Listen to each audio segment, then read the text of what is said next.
इस आयत में नबी अकरम सल्लल्लाहु ताला अलैहि वसल्लम के एक बहुत अजीम मोजज़े का, जिसको हम मेराज कहते हैं, उसका जिक्र किया गया है। आइए पहले इस आयत करीमा को समझ लेते हैं। कुरान मजीद के 15वें पारे की पहली आयत।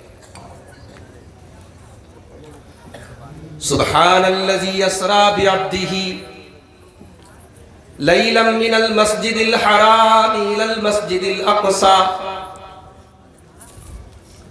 बड़ी पाक है वो जात, बड़ी अजमत वाली है वो जात, बड़ी बुलंदी वाली है वो जात जो अपने बंदे को ले गई,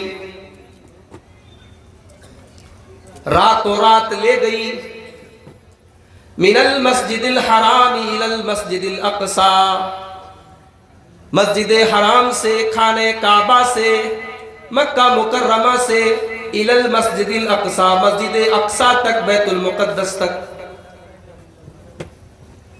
अल्लज़ी बारकना हौलहू, वो मस्जिद अक़सा, वो बैतुल मुक़द्दस के जिसके आस पास हमने बरकतें नाज़िल फरमाई हैं। हमने अपने नबी को ये सफर क्यों कराया? हमने मेराज का ये सफर अपने नबी को क्यों कराया? लिनुरियहू मिन आयातिना, ताकि हम अपने नबी को अपनी निशानियां दिखा दें। इन्नहू हुवस समीउल बसीर, और अल्लाह तबारक व तआला सब कुछ सुनने वाला और सब कुछ जानने वाला है, सब कुछ देखने वाला है। इस आयत पर गौर कीजिए। आयत करीमा की स्टार्टिंग हो रही है सुबहाना से। सुबहाना कब बोला जाता है? कोई ताज्जुब की बात हो, कोई आश्चर्य की बात हो, कोई अजीब बात हो, ऐसे मौके पर अरबी में सुबहाना बोलते हैं। अल्लाह तबारक व तआला मेराज का वाक़या बयान करने के पहले सुबहाना का लफ्ज ला रहा है। गोया अपने बंदों को यह पैगाम दे रहा है, जब तुम मेराज का वाक़या पढ़ोगे, जब तुम मेराज का वाक़या सुनोगे, कदम कदम पर अजीब चीजें तुम्हारे सामने आएंगी। हो सकता है कि तुम्हारी अक्ल उनको कबूल न करे, हो सकता है तुम्हारे दिमाग में वो चीजें ना आए, मगर शरीयत अक्ल से नहीं चलती, शरीयत लॉजिक से नहीं चलती, शरीयत दिमाग से नहीं चलती। जो अल्लाह ने बताया, जो रसूल ने बताया, उसके ऊपर तुम्हें ईमान रखना है। भाई इस्लाम अक्ल के खिलाफ नहीं है, मगर आप हर चीज में अक्ल लगाएंगे तो शरीयत पर अमल करना मुश्किल हो जाएगा। सुब्हानल्लज़ी अस्रा बिअब्दिही, बड़ी पाक है वो जात जो अपने बंदे को लेकर के गई। यहां अल्लाह ने बंदा कह करके ये मैसेज दे दिया, ये संदेश दे दिया, ओ लोगों, मेरा नबी मेराज के इस अजीम वाक़े पर, मेराज के इस सफर में जाने के बावजूद, और अल्लाह ताला के यहाँ सातों आसमानों की सैर करने के बावजूद, और नबियों की इमामत करने के बावजूद, और सिदरतुल मुंतहा तक जाने के बावजूद, और जन्नत और जहन्नम की सैर करने और देखने के बावजूद, और अल्लाह तबारक व तआला से कलाम करने के बावजूद, मेरा नबी मेरा बंदा है। मेरे नबी को मेरी बंदगी से निकालने की कोशिश न करना, मेरे नबी को मेरे मकाम तक, अल्लाह के मकाम तक जाने की कोशिश न करना। जब मैंने ये जुमला कहा ना, हर बात में तो सुभान अल्लाह नारा लग रहा था। जब मैंने ये कहा, पूरा मजमा एकदम खामोश, ये मौलवी साहब क्या बोल रहे हैं, ये बात बड़ी भारी गुजरती है। लेकिन अल्लाह ने इसीलिए अब्दिही कहा, मैं अपने बंदे को लेकर के गया। भाई नबी का मकाम बहुत ऊंचा है, मगर नबी अल्लाह के बंदे हैं। बंदा नहीं मानते तो रसूल नहीं मानते।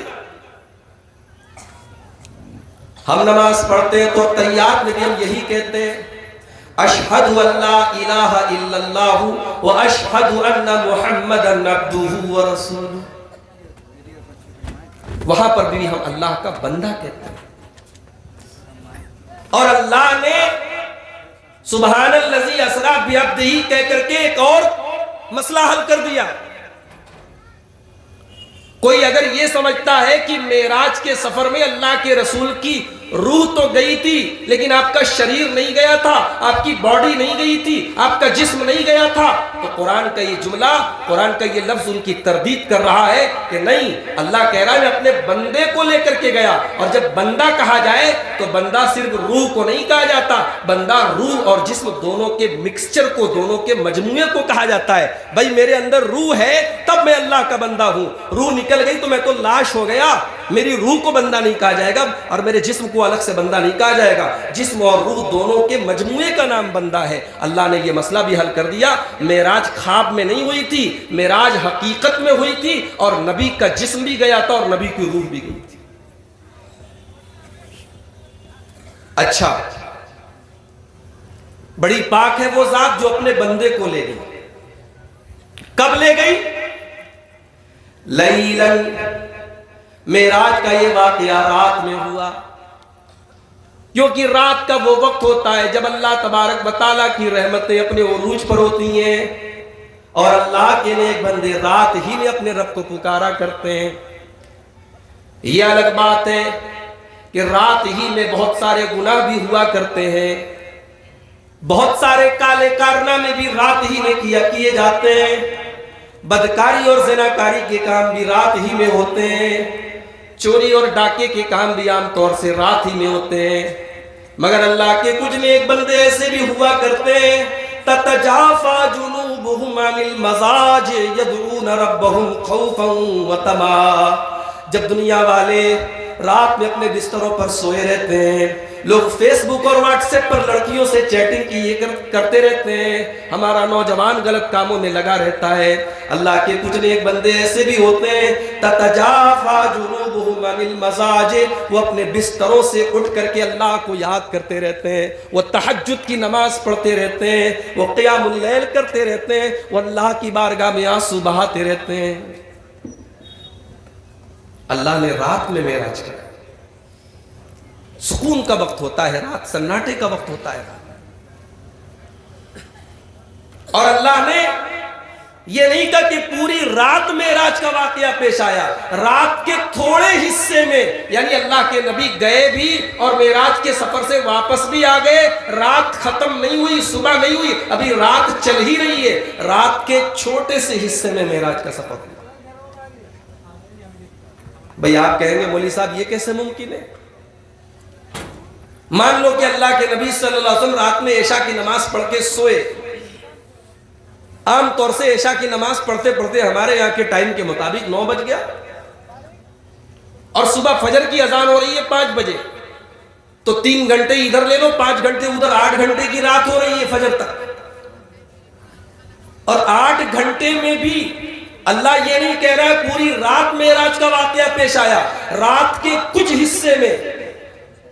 इसका मतलब कि 8 घंटे नहीं, 4 ही घंटे लगे, 3 ही घंटे लगे, 2 ही घंटे लगे।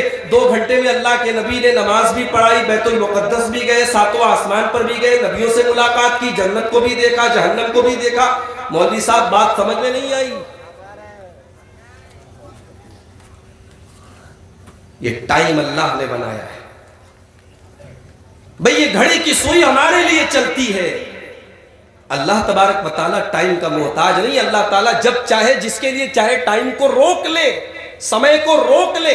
अल्लाह ने वक्त की रफ्तार को थाम दिया और मेराज का ये पूरा सफर नबी अकरम करके आए और अभी रात खत्म नहीं हुई। अल्लाह ताला हर शय पर कादिर है। अल्लाह ताला के किसी काम पर यह सवाल ही पैदा नहीं होता कि क्यों ऐसा हुआ और कैसे ऐसा हो गया। इन्नल्लाह अला कुल्लि शैइन क़दीर, अल्लाह हर शय पर कादिर है। अल्लाह ने अपने नबी को मेराज का ये सफर रात में कराया। अब यहां एक बात और समझ लो मेरे भाई, ये सफर 2 पार्ट में हुआ। पार्ट नंबर 1, मस्जिद हराम से मस्जिद अक्सा तक का सफर, इसको इसरा कहा जाता है, और मस्जिद अक्सा से आसमान तक का सफर, इसको मेराज कहा जाता है। और दोनों को मिला करके भी इकट्ठे मेराज कहा जाता है। मेराज का मतलब, मेराज बना है उरूज से, उरूज के माने चढ़ना, क्योंकि अल्लाह के नबी सल्लल्लाहु अलैहि वसल्लम एक सवारी पर जिसका नाम बुराक था, सवार होकर के आपको चढ़ाया गया, आपको ऊंचाई पे लेके जाया गया, इसलिए इसको मेराज कहा जाता है। और इसरा का मतलब रात में चलना, क्योंकि अल्लाह के नबी को रात में लेके जाया गया था, इसलिए इसको इसरा भी कहा। मेराज का वाकया कब हुआ, कोई डेट फिक्स नहीं है। जरा गौर करो कि नबी अकरम के दिल पर उस वक्त क्या गुजर रही होगी। मेरे नबी की उस तकलीफ को लफ्जों में बयान नहीं किया जा सकता। मेरे प्यारे भाइयों, हो सकता है नबी अकरम के ज़हन में यह ख्याल भी आया हो, आज मेरी वफादार बीवी भी दुनिया से चली गई, मेरा चचा भी दुनिया से चला गया, मक्का वाले मेरी बात मान नहीं रहे, ताइफ वालों ने मुझे रिजेक्ट कर दिया, इस दुनिया में कौन है जो मेरी बात को सुनेगा। हो सकता है, दलील तो नहीं है मेरे पास, इंसान होने के नाते, फितरत के नाते हो सकता है नबी अकरम के जहन में इस किस्म के ख्यालात भी आए हों। अल्लाह ताला ने उन्हीं हालात में अपने नबी को मेराज का सफ़र कराया। गोया अल्लाह ने अपने नबी को तसल्ली दी, ऐ मेरे नबी, अगर ज़मीन पर तुझे एक्सेप्ट नहीं किया जा रहा है, अगर ज़मीन पर तेरी कदर नहीं की जा रही है, तुझे मायूस होने की ज़रूरत नहीं है। आज सातों आसमान पर तुझे मेहमान बना के बुलाया जाएगा, आज सातों आसमान पर तेरी इज्जत की जाएगी, तेरा सम्मान किया जाएगा, तुझे सलाम किया जाएगा, तुझे वेलकम किया जाएगा, और अल्लाह तबारक व तआला तुझे अपने पास बुलाएगा, अल्लाह तबारक व तआला तुझसे कलाम करेगा, और ऐ मेरे नबी, तुझे सारे नबियों का इमाम बनाया जाएगा। ये दुनिया वाले तेरी कदर करे या न करे, तेरा रब तेरा जो मकाम है, तेरी जो इज्जत है, तेरी जो रिफात है, तेरा रब वो दुनिया वालों को वो मकाम दिखाएगा। ये सफ़र मेराज करा करके अल्लाह के नबी के मकाम को दुनिया के सामने जाहिर कर दिया गया। मेराज का वाकया बहुत लंबा है और बहुत सारी हदीसों में आया है। मैं उसका एक मुख्तसर सा खुलासा भी आपके सामने सोच रहा हूं कि बयान कर दूं कि मेराज में क्या क्या हुआ था। बीच बीच में मेराज के वाक़े में जो बातें हुई हैं उससे क्या सबक मिला, वो उस पर भी हम इंशाअल्लाह रोशनी डालेंगे। अल्लाह के नबी फरमाते हैं, मैं अपने घर में लेटा हुआ था, अचानक मेरे मकान की छत फटी और एक फरिश्ता दाखिल हुआ और वो मुझे उठा करके खाने काबा के पास लेकर के गया। फशक्का मा बैन सुगरत नहरिही, उसने अल्लाह के नबी की हलक से लेकर के आपकी नाफ के बीच के हिस्से को चाक किया, शक किया, फाड़ा। फस्तखरज कल्बी, और उसने अल्लाह के रसूल के दिल को निकाला। सुम्मा उतीतु बितस्तिम मिन ज़ाबिन, फिर सोने की एक प्लेट लाई गई, सोने का एक तश्त लाया गया, ममलूइन ईमान व हिकमतन, जो ईमान और हिकमत से भरा हुआ था। अल्लाह के नबी के कलेजे को, अल्लाह के नबी के दिल को हजरत जिब्राइल अलैहिस्सलाम ने पहले जमजम से धोया और उसके अंदर ईमान और हिकमत को भरा और फिर अल्लाह के नबी के सीने में प्लांट कर दिया। ये दुनिया की पहली ओपन हार्ट सर्जरी थी जो जनाब मुहम्मदुर रसूलुल्लाह के ऊपर की गई। सीना चाक किया, दिल निकाला, जमजम से धुला, ईमान और हिकमत को भरा और दिल को एज इट इज जैसे वो था प्लांट कर दिया, वहां पे सेट कर दिया। और ये भी नोट कर लो कि नबी अकरम की जिंदगी में ये वाकया 3 मरतबा ऐसा हुआ कि आपका सीना चाक किया गया। एक मरतबा जब आप 2.5 से 3 बरस के थे और दाई हलीमा के घर आप दूध पीने के लिए उनके घर आपको ले जाया गया था और उनके बच्चों के साथ आप खेल रहे थे। उस मौके पर हज़रत जिब्राइल आए थे और आपका सीना चाक करके आपके दिल को उन्होंने साफ करके फिर भरा था। ये पहला वाकया नबी अकरम की जिंदगी में हुआ था। फिर दूसरी मर्तबा जब अल्लाह ने आपको नबी बनाया और आपको नबूवत अता की गई 40 साल की उम्र में, फिर आपके सीने को चाक करके ये वाकया पेश आया। और तीसरी मर्तबा मेराज के मौके पर आपके सीने को चाक करके आपके दिल को साफ किया गया। उसके बाद अल्लाह के नबी को सवार करने के लिए एक सवारी लाई गई। तुम उतीतु बिल बुराक, फिर एक सवारी लाई गई जिसका नाम बुराक था। हमारे यहां इसको बुर्राक बोलते हैं, बुर्राक नहीं, वो बुराक है। और बुराक बना है बर्क से, बर्क के माने बिजली, इतनी तेज वो सवारी थी उसका नाम बुराक पड़ गया। और वो सवारी कैसी थी? नबी अकरम ने फरमाया दाब्बतुन फौकल हिमारी व दूनल बगली, वो गधे से उसकी हाइट थोड़ी ज्यादा थी और खच्चर से थोड़ी कम थी। यदौ हाफिरहु इंद अक्सा तरफिही, और जहां तक इंसान की निगाह जाती है वहां तक बुराक का एक कदम पड़ता था। वो इतनी तेज रफ्तार सवारी थी। जब अल्लाह के प्यारे नबी उस बुराक के ऊपर सवार हुए, तिरमिजी की सही रिवायत है, हजरत जिब्राइल ने बुराक से कहा कि ऐ बुराक, क्या तुझे मालूम है आज तेरे ऊपर कौन सवार हुआ है? अकरमुल खल्की, अल्लाह के सारे बंदों में सबसे नेक बंदा और सबसे अल्लाह की नजर में जिसका मकाम सबसे ऊंचा है, अल्लाह का सबसे ऊंचे मकाम वाला बंदा आज तेरी पीठ पर बैठा है। बुराक के पसीने छूट गए कि इतनी अजीम हस्ती आज मेरे ऊपर सवार हुई है। अब यहां से अल्लाह के नबी का सफर शुरू। अल्लाह के नबी कहते हैं वो सवारी मुझे बैतुल मुकद्दस लेकर के गई। जब मैं बैतुल मुकद्दस में पहुंचा तो बैतुल मुकद्दस में एक कड़ा लगा हुआ था और वहां पर जितने नबी आए थे उन्होंने अपनी सवारियों को उसी कड़े में बांधा था। नबी अकरम ने बुराक को भी उसी कड़े में बांधा। उसके बाद आप मस्जिद में दाखिल हुए। आपने वहां देखा कि नूह अलैहिस्सलाम भी मौजूद हैं, इब्राहिम अलैहिस्सलाम भी मौजूद हैं, मूसा और ईसा भी मौजूद हैं, यूसुफ और अय्यूब भी मौजूद हैं। सारे नबियों की जमात मौजूद है, सारे रसूलों की जमात मौजूद है। लेकिन इमाम का इंतजार हो रहा है। कोई भी नबी आगे बढ़ करके इमामत करने को तैयार नहीं है। जब अल्लाह के नबी वहां पर पहुंचे, आप फरमाते फ़हानतिस्सलाह, नमाज का वक्त हुआ, फ़अममतुहुम, और मैंने सारे नबियों को नमाज पढ़ाई, सारे नबियों की इमामत कराई।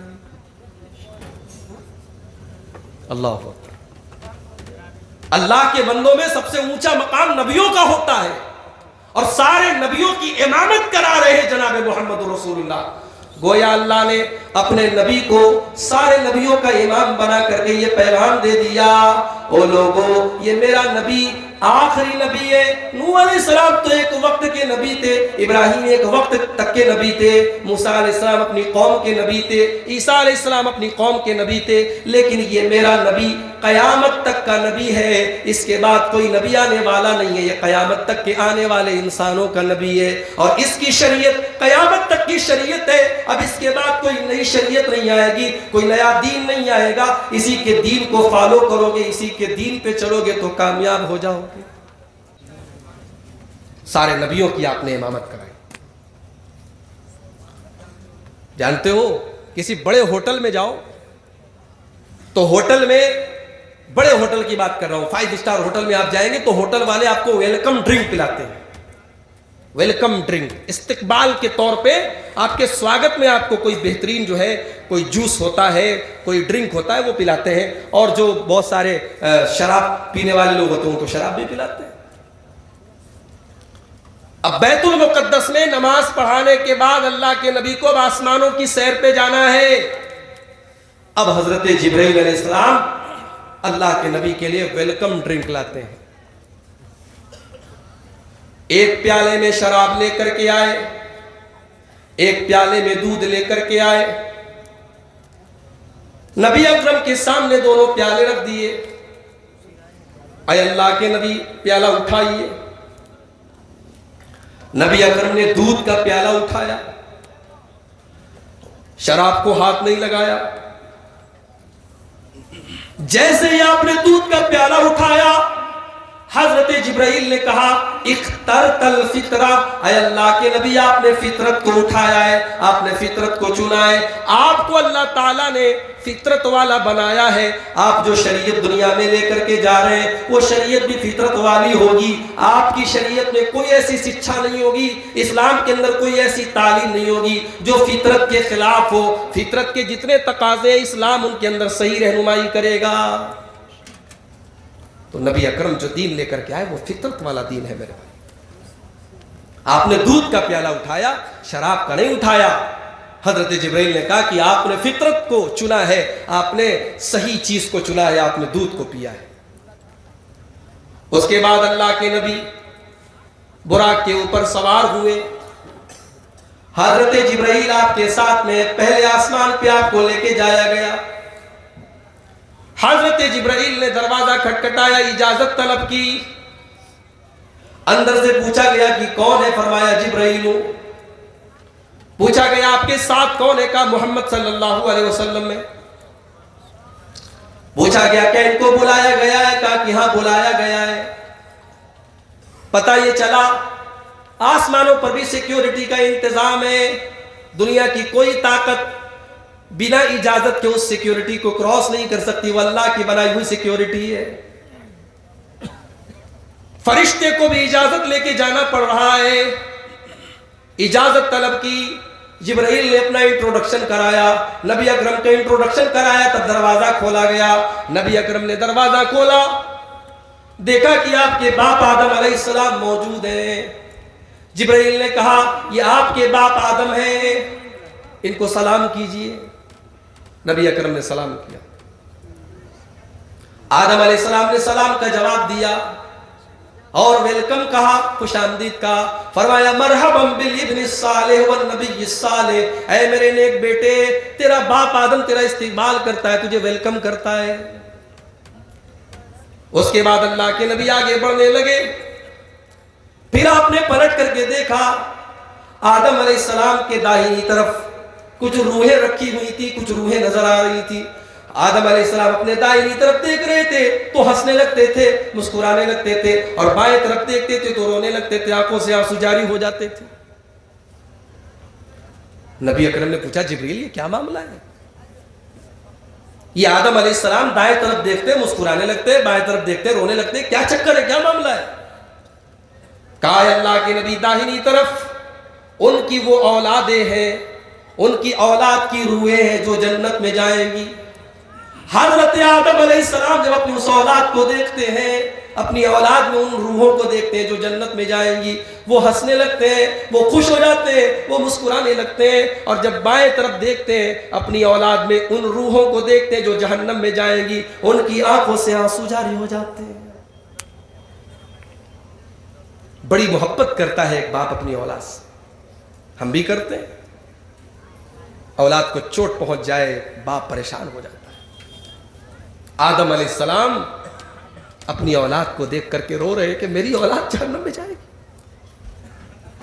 कहां है वो बाप जो अपनी औलाद को जहन्नम की तरफ जाता हुआ देख के रो दे? हमारे बाप आदम ने हमें सबक दिया, अपनी औलाद की फिक्र करो, अपनी औलाद की तरबियत की फिक्र करो। हजरत आदम अलैहिस्सलाम को अपनी औलाद की फिक्र थी, वो बाएं तरफ देखते तो रोने लगते थे। और आगे बढ़े, दूसरे आसमान पर पहुंचे, वहां पर भी इजाजत लेनी पड़ी। जब इजाजत मिल गई, दरवाजा खोला गया, अल्लाह के नबी अंदर दाखिल हुए। वहां हजरत यहया अलैहिस्सलाम से और हजरत ईसा अलैहिस्सलाम से मुलाकात हुई। दोनों को अल्लाह के नबी ने सलाम किया, दोनों ने सलाम का जवाब दिया और नबी को वेलकम कहा, खुशामदीद कहा। उलमा ने यह भी लिखा है कि पहले आसमान पे आदम अलैहिस्सलाम से क्यों मुलाकात हुई, दूसरे पर हजरत यहया और ईसा से क्यों मुलाकात हुई? आदम अलैहिस्सलाम को जन्नत से निकाला गया और फिर एक दिन आप जन्नत में दाखिल हो गए, जन्नत से निकाले गए, फिर अल्लाह ने जन्नत में बुला लिया। उसी तरीके से अल्लाह के नबी मक्का से निकाले जाएंगे, मक्का से निकलना आपको पड़ेगा। फिर एक दिन ऐसा आएगा आप दोबारा मक्का में फतवातियाना शान के साथ आएंगे। इसलिए पहले आसमान पर आदम अलैहिस्सलाम से मुलाकात हुई, दूसरे आसमान पे हजरत यहया और हजरत ईसा अलैहिस्सलाम से मुलाकात हुई, क्योंकि इन दोनों से यहूदियों की बड़ी दुश्मनी थी।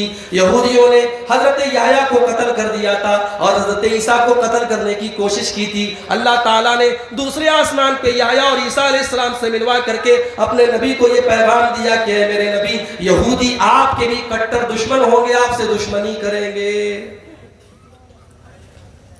तीसरे आसमान पर पहुंचे, हजरत यूसुफ अलैहिस्सलाम से आपकी मुलाकात हुई। अल्लाह ने यूसुफ अलैहिस्सलाम से मुलाकात करवा के अपने नबी को यह पैगाम दिया कि यूसुफ को उनके भाइयों ने जा करके कुएं में डाल दिया था। और एक दिन ऐसा आया था, यूसुफ के वही भाई उनके सामने शर्मिंदा खड़े थे और यूसुफ ने उनको माफ कर दिया था। ऐ मेरे नबी, आपके कबीले के लोग भी आपको मक्का से निकलने पर मजबूर कर देंगे। फिर 8 साल के बाद जब फतेह मक्का का दिन आएगा, आप उन्हीं के सामने खड़े होंगे और वो आपसे माफी मांगेंगे और आप उनको माफ कर देंगे। यूसुफ अलैहिस्सलाम के साथ इस तरीके से आपकी मुलाकात के जरिए ये पैगाम मिला। चौथे आसमान पे हजरत इदरीस से मुलाकात हुई। हजरत इदरीस अलैहिस्सलाम से मुलाकात करके अल्लाह ने अपने नबी को यह पैगाम दिया कि इदरीस वो नबी है, वह रफ़अनाहु मकानन अलिया, हमने इदरीस का मकाम बुलंद कर दिया। ऐ नबी, जैसे इदरीस का मकाम बुलंद किया गया है, आपका मकाम भी बुलंद किया जाएगा। पांचवें आसमान पर पहुंचे, हजरत हारून अलैहिस्सलाम से मुलाकात हुई। हारून अलैहिस्सलाम से मुलाकात करके ये संदेश दिया गया, हारून अलैहिस्सलाम की कौम पहले उनकी दुश्मन बन जाएगी, बाद में उनसे मोहब्बत करेगी। ऐ अल्लाह के आखिरी नबी, आपकी कौम भी आपसे दुश्मनी करेगी, बाद में आपका कलमा पड़ेगी। छठे आसमान पर पहुंचे, हजरत मूसा अलैहिस्सलाम से मुलाकात हुई। नबी को यह पैगाम दिया गया, मूसा अलैहिस्सलाम को बनी इसराइल ने बहुत सताया था, बहुत तकलीफें दी थी। ऐ मोहम्मद रसूलुल्लाह, आपकी कौम भी आपको बड़ी तकलीफें देगी, बहुत सताएगी। सातवें आसमान पर पहुंचे, हजरत इब्राहीम अलैहिस्सलाम से मुलाकात, और इब्राहीम अलैहिस्सलाम बैतुल मामूर की टेक लगा करके बैठे थे। ये बैतुल मामूर क्या है? ये अल्लाह का एक घर है जो सातवें आसमान के ऊपर है। दुनिया में अल्लाह का घर खाने काबा है, और सातवें आसमान पर अल्लाह का एक घर है जिसका नाम बैतुल मामूर है। उसी बैतुल मामूर की टेक लगा करके इब्राहीम अलैहिस्सलाम बैठे थे, और अल्लाह के नबी फरमाते हैं कि बैतुल मामूर अल्लाह का वो घर है जिसमें रोजाना 70,000 फरिश्ते दाखिल होते हैं, और फिर वो दोबारा कभी नहीं जाते। यानी रोजाना नए 70,000 उस घर का तवाफ करते हैं। इससे ये भी पता चला फरिश्तों की तादाद इतनी है, हमारा कैलकुलेटर काम नहीं करेगा, हम शुमार नहीं कर सकते, हम गिन नहीं सकते। रोजाना उस घर का 70,000 फरिश्ते तवाफ करते, उसके अंदर दाखिल होते हैं, और फिर दोबारा कभी उनको जाने का उसमें मौका नहीं मिलता। उसके बाद अल्लाह के नबी जब मूसा अलैहिस्सलाम के पास से गुजरे थे तो मूसा अलैहिस्सलाम रोने लगे थे। पूछा गया है, मूसा अलैहिस्सलाम आप रो क्यों रहे? कहा कि मैं रो इसलिए रहा हूं कि ये मेरे बाद नबी बना करके दुनिया में जाएंगे, लेकिन इनकी उम्मत के लोग मेरी उम्मत से ज्यादा जन्नत में जाएंगे। अल्लाह के नबी की उम्मत के लोग मेरी उम्मत से, मोहम्मद रसूलुल्लाह की उम्मत के लोग मेरी उम्मत से ज्यादा जन्नत में जाएंगे। इसका मतलब ये हुआ कि मूसा अलैहिस्सलाम को अपनी उम्मत की इतनी फिक्र थी, इतनी चिंता थी, उन्हें इस बात का सदमा था, उन्हें दुख था कि काश मेरी उम्मत के लोग बनी इसराइल भी अगर अच्छे काम करते, अल्लाह को राजी करते, तो उनको भी जैसे मोहम्मद रसूलुल्लाह की उम्मत के लोग जन्नत में जाएंगे, मेरी उम्मत के लोग भी उतनी बड़ी तादाद में जन्नत में जाते हैं।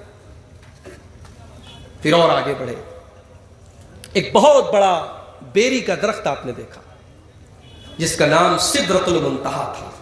सिदरा के माने बेरी का दरख्त, और मुंतहा का मतलब जहां सारी चीजें जाके समाप्त हो जाए, एंड हो जाए, वहां उसके आगे कोई रास्ता नहीं है। मुंतहा, सिदरतुल मुंतहा। हजरत जिब्रील अलैहिस्सलाम ने कहा कि अब ये इसके आगे मुझे जाने की इजाजत नहीं है।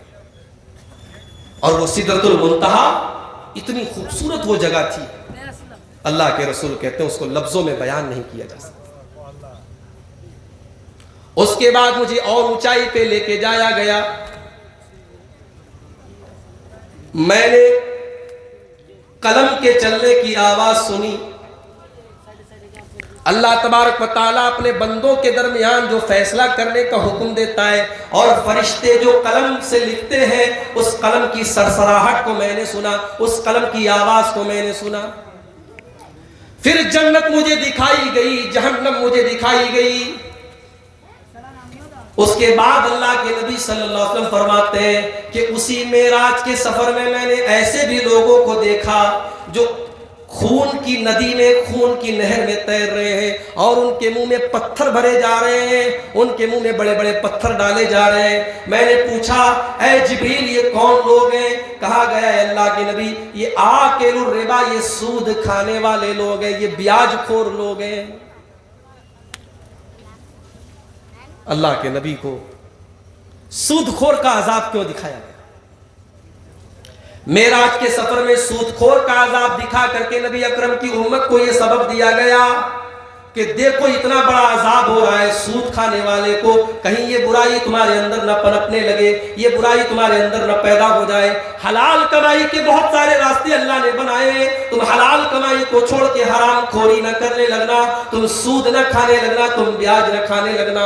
मगर अफसोस की बात है आज मुसलमानों में एक बड़ी तादाद में सूद खाया जा रहा है, ब्याज खाया जा रहा है, ब्याज पर पैसा लिया जा रहा है, ब्याज पर पैसा दिया जा रहा है, उसको तरह तरह के नाम दिए जा रहे हैं, उसको तरह तरह के बहाने किए जा रहे हैं। याद रखो मेरे भाई, नाम बदल देने से, टाइटल बदल जाने से ब्याज के बजाय कुछ और नहीं हो जाएगा। जो ब्याज है वो ब्याज ही रहेगा, जो सूद है वो सूद ही रहेगा, वो हलाल नहीं हो सकता। पेशाब का नाम हम अगर साफ पानी रख दें, मिनरल वाटर रख दें, तो पेशाब मिनरल वाटर तो नहीं हो जाएगा, पेशाब पेशाब ही रहेगा, मिनरल वाटर रहेगा। हलाल हलाल है, हराम हराम है। अफसोस की बात है आज ब्याज मुसलमान खा रहा है और अपने बच्चों को हराम कमाई खिला रहा है। अल्लाह के वास्ते अपने बच्चों पर तरस खाओ, अपने बच्चों को हराम कमाई मत खिलाओ मेरे भाइयों। आज तो खिला लोगे, अपनी आने वाली नस्लों को तुम बर्बाद कर रहे हो, अपने बच्चों को हराम खिला करके उनकी जिंदगियां तुम बर्बाद कर रहे हो। फिर अल्लाह के नबी कहते हैं मुझे 3 तोहफे दिए गए, मेराज की रात मुझे 3 तोहफे दिए गए। पहला तोहफा यह दिया गया कि सूरह बकरा की आखिरी आयतें मुझे दी गई। सूरह बकरा की आखिरी आयतें क्या है? सूरह बकरा उठाओ, आखिरी आयत देख लो, उसमें अल्लाह ताला ने जो दुआ हमें सिखाई है, रब्बना ला तुआखिजना इन नसीना औ वख्ताना, आय अल्लाह अगर भूल हो जाए, गलती हो जाए तो हमारी पकड़ मत करना। रब्बना वला तहमिल अलैना इसरन कमा हमलतहु अलल लज़ीना मिन क़ब्लिना, आय अल्लाह हमारे ऊपर वो बोझ न डालना जो हमसे पहले की कौमों पे डाला गया था। रब्बना वला तुहम्मिलना मा ला ताक़त लना बिही, आय अल्लाह हमारे ऊपर कोई ऐसा बोझ न डालना जो हमें उठाने की ताकत ना हो। वाफ़ु अन्ना, ऐ अल्लाह तू हमें माफ कर देना, वग़फिर लना हमारी बख्शिश कर देना, वरहमना हम पर रहम फरमाना, अंत मौलाना तू हमारा मौला है, फंसुरना अलल कौमिल काफिरीन तू काफिरों के ऊपर हमारी मदद फरमा। ये जो दुआ है मेरे भाइयों, ये बहुत बड़ा तोहफा है अल्लाह का। हमारी शरीयत में भूल चूक माफ है, हमारी शरीयत में कोई ऐसा हुक्म नहीं है जो हमारी औकात से, हमारी ताकत से ज्यादा हो। ये अल्लाह ने तोहफा दिया है मेराज के। दूसरा तोहफा यह दिया गया कि ऐ अल्लाह के नबी, आपकी उम्मत के लोग अगर शिरक नहीं करेंगे, लिमन लम युशरिक बिल्लाह, अगर वो शिरक नहीं करेंगे, अल मुक़हमात तो उनके बड़े बड़े गुनाहों को भी अल्लाह ताला माफ कर देगा। अल्लाह ताला बड़े बड़े गुनाहों की सजा दे करके भी माफ कर सकता है और बिना सजा दिए भी माफ कर सकता है, लेकिन शिर्क नहीं करेगी आपकी उम्मत तो वो जरूर उसकी माफी की जाएगी, अल्लाह जरूर उसकी माफी करेगा, उसकी बख्शिश करेगा। ये तोहफा भी मेराज की रात दिया गया। और तीसरा तोहफा यह दिया गया, 50 टाइम की नमाज आपके ऊपर फर्ज की गई। जब अल्लाह के नबी मेराज के सफर से वापस आने लगे और रास्ते में हजरत ईसा अलैहिस्सलाम से आपकी मुलाकात हुई, मूसा अलैहिस्सलाम से, मूसा अलैहिस्सलाम ने पहला सवाल यही किया कि ऐ मोहम्मद, आपके रब ने आपको हुक्म क्या दिया? कहा कि 50 टाइम की नमाजों का हुक्म मुझे मिला है।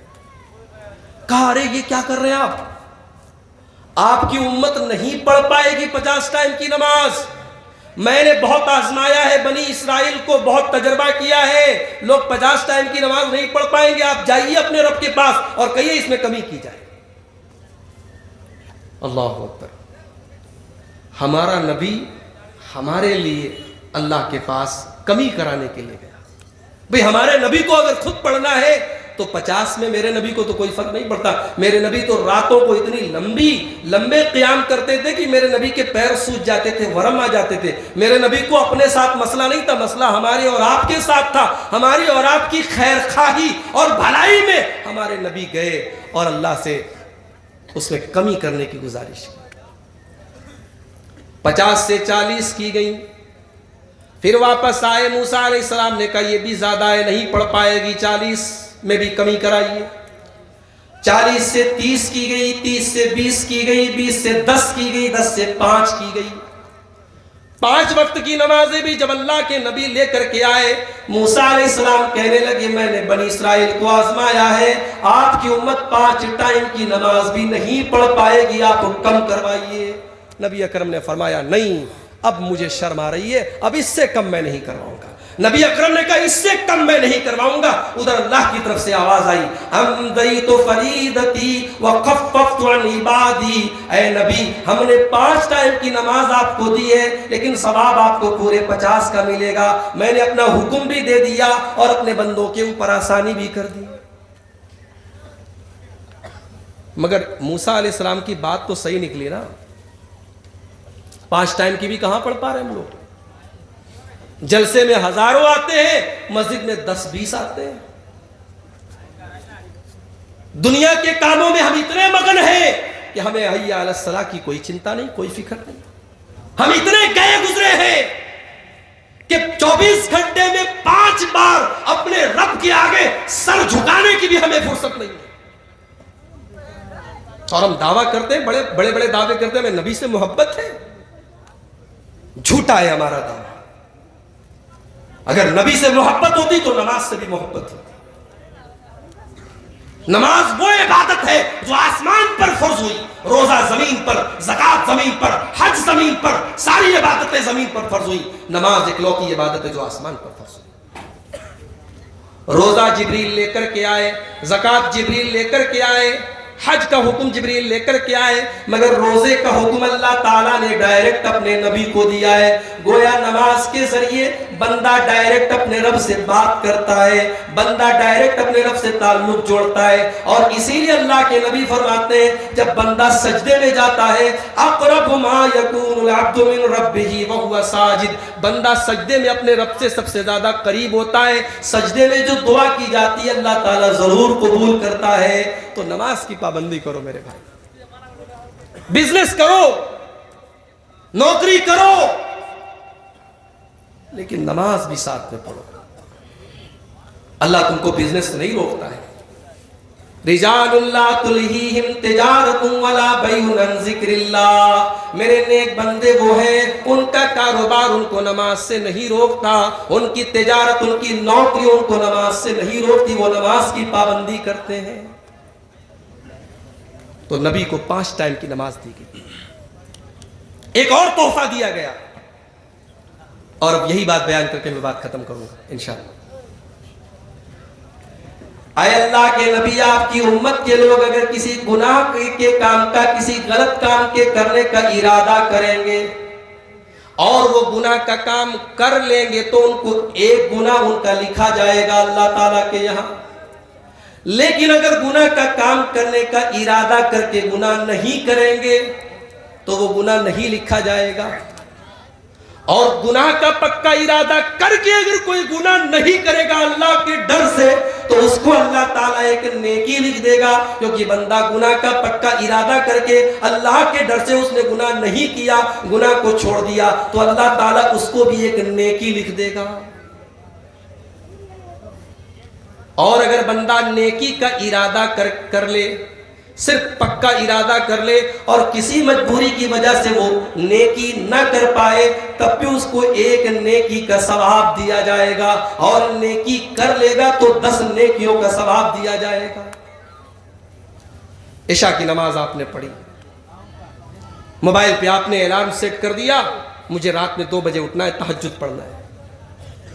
दिन भर के थके हारे थे आप, नींद आ गई आपको, फजर में नींद खुली आपकी, अफसोस हुआ अल्लाह, मैं तो मोबाइल पे अलार्म सेट करके सोया था, तैयारी करके सोया था, मेरी तो तहज्जुद चली गई, मेरी तो तहज्जुद मिस हो गई।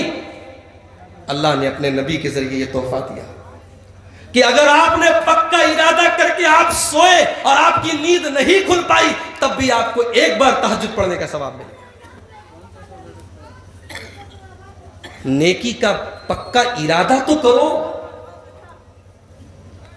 अल्लाह के नबी गज़वे तबूक में गए, बहुत सारे सहाबा गज़वे तबूक में जाने का इरादा कर रहे थे, लेकिन मजबूर थे, बीमार थे, किसी के पैर में चोट लगी है, कोई बीमार है, कोई बूढ़ा हो चुका है, वो नहीं जा पा रहा है। जब अल्लाह के नबी तबूक से वापस आने लगे, आपने अपने सहाबा से फरमाया, इन्न बिल मदीनति अक़वामन मा सिरतुम मसीरन व मा क़तातुम वादियन इल्ला कानू माकुम। ओ लोगो, मदीना के अंदर कुछ लोग ऐसे भी हैं, तुम जहां जहां जा रहे हो वो तुम्हारे साथ साथ जा रहे हैं, लेकिन वो मदीना के अंदर है, जितना सवाब तुमको मिल रहा है उतना सवाब उनको मिल रहा है। सहाबा ने कहा, अल्लाह के नबी अजीब बात है, हमारे साथ उनको भी सवाब मिल रहा है जबकि वो मदीना में है। नबी अकरम ने फरमाया, हाँ, हबसहुमुल उज़्रु, वो मजबूरी की वजह से मदीना में है, उनका पूरा इरादा तुम्हारे साथ आने का था, इसलिए सवाब उनको भी मिलेगा। नेकी का इरादा, अल्लाह कितना, हमारा रब कितना गफूर रहीम है, कितना करीम है, कितना देने वाला है। हमारे जैसे बदनसीब है, हमारा रब दे रहा है, हम लेने को तैयार नहीं है। हमारा रब तो नेकी के इरादे पर भी नेकी का सवाब देता है। वो दिल देखता है मेरे भाई, वो चेहरे नहीं देखता है। मेराज के सफर से जब अल्लाह के नबी वापस आए, सुबह अपने सब लोगों को बात बताई कि मेरे साथ ऐसा ऐसा हुआ।